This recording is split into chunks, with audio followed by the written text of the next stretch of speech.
Happy Thursday, Thursday. So today, like I promised, guys, we are going to be looking at comparing fractions. And then as long as you've all got a good handle on it, then tomorrow we're going to be looking at ordering fractions, okay? So ordering them on a number line, but we've got to make sure that we've grasped comparing fractions before we're going to move into ordering the fractions on a number line, okay?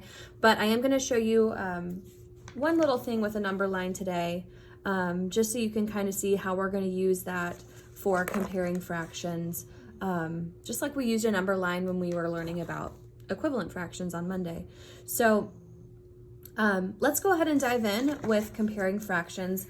I want to go ahead and show you first. I'm going to draw a rectangle. And you guys can do this along with me. And if you want to follow along, you can follow along with me. Let me move this over. Maybe make it a little smaller for you guys so we can see the whole rectangle. You can follow along on page 130 in your student book. We're going to kind of work through some of this together today. 3B textbook, I should say. Okay, so we've got our rectangle, and we're going to go ahead and divide our rectangle into 4 equal parts. So I always like to divide it in half first because that helps me get as close to equal as I can. It doesn't have to be perfect. So we have a rectangle that is divided into 4 equal parts. Each part represents one of the 4, okay? So that's how we have 1/4. And each of these slices shows 1/4.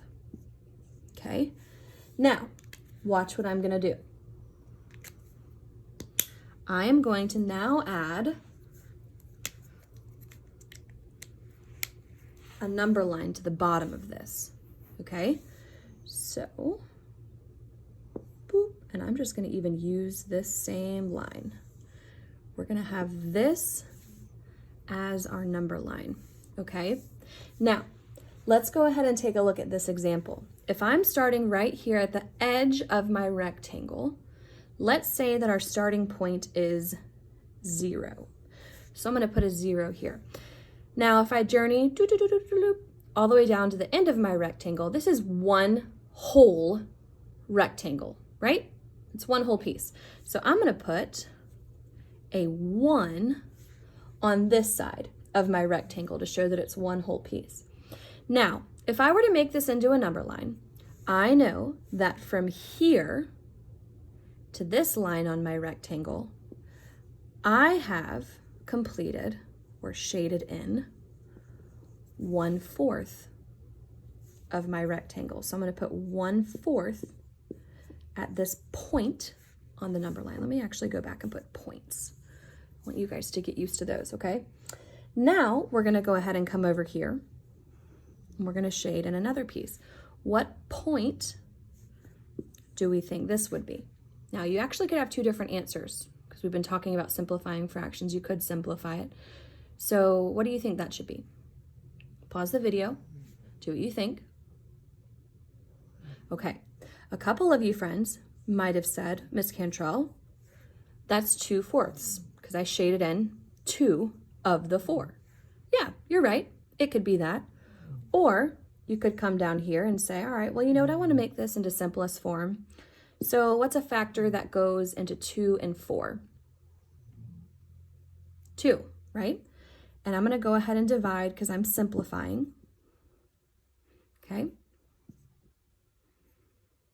I'm going to do 2 divided by 2 on the top. I'm going to divide by 2 on both sides.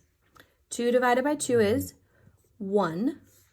And 4 divided by 2 is 2. 2/4 is equivalent to 1/2. So for the sake of this, I'm going to erase my 2/4 just so it doesn't confuse anybody. It's okay if you leave yours there though. And I'm going to make this 1/2. Okay? Then I'm going to go ahead and I'm going to color in another portion of my rectangle. How many do I have shaded now? All right, I've got 3/4 here. And then if I shade in one more, I would have my whole rectangle shaded in, which is where that one hole comes from. Now, you could say, Miss Cantrell, wouldn't that be 4/4? Yeah, it would. If you have the same numerator as your denominator, it is always going to equal one whole, okay? So 4/4, if you wrote that here, is okay, because 4/4 is equivalent or equal to 1. So that's the same thing. All right, now let me erase this one. I'm going to put another little rectangle number line here. And I'm going to go ahead and draw my number line. Boop, boop, boop. Scoot this over so you can see my arrows. Remember, a number line goes on forever and ever in both directions if you have the arrows on both sides, okay? We are going to show 4/5 on the number line using fraction bars, okay? So let's go ahead and start at 0 just like we did on the last one. And we're going to start at one whole just like we did on the last one, okay? Now, if I have 4/5, let me put that up here so we don't forget. I'm going to go ahead and come up here and I am going to draw a rectangle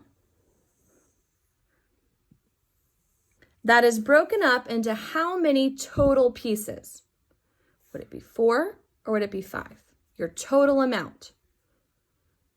Right. If you hear me say total, you know it's going to have to be your denominator.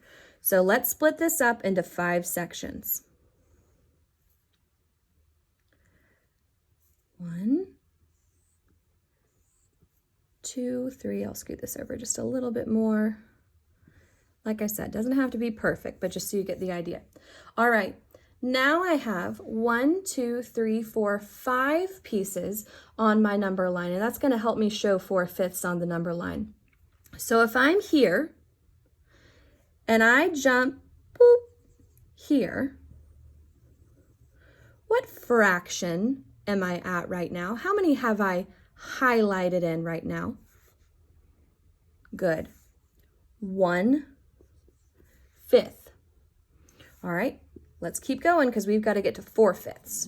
All right, so if I highlight this, that was Lola, she was snoring. Did you hear her? All right, this point on my number line would be 2/5 because I have 2 out of 5 shaded. Got to keep going. I'm not at 4/5 yet. Okay, here's 3/5. Make these dots a little points, I should say, not dots, Miss Cantrell. 3/5. Okay, keep going. I got to get to this one, 4/5.